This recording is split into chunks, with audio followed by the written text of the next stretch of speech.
এটা ইবে স্টোর, যারা ইবে স্টোর নিয়ে কাজ করতে যাচ্ছেন সো তাদের জন্য ইনশাল্লাহ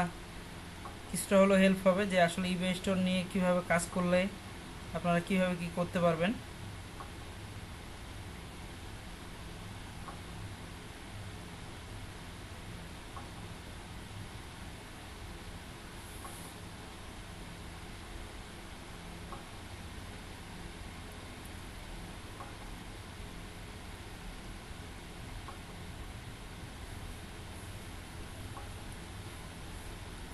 সো প্রোডাক্ট রিসার্চটা সবার আগে, আসলে যে যেভাবে কাজ করেন না কেন প্রোডাক্ট রিসার্চ যে যত ভালো করতে পারবেন সে তত ভালো কিছু করতে পারবে। সো সবার আগে সবাই মাথায় রাখবেন যে প্রোডাক্ট রিসার্চের সময় খুব খেয়াল করবেন যে প্রোডাক্টগুলো কিভাবে রিসার্চ করতে হচ্ছে এবং প্রোডাক্টগুলো আপনি কিভাবে রিসার্চ করবেন, এবং সেক্ষেত্রে আপনার প্রোডাক্ট রিসার্চ ভালো হলে আপনার যে কোনো স্টোর, ইবে বলেন আদার্স যে কোনো স্টোরগুলোই খুব ভালোভাবে কাজ করবেন ইনশাআল্লাহ।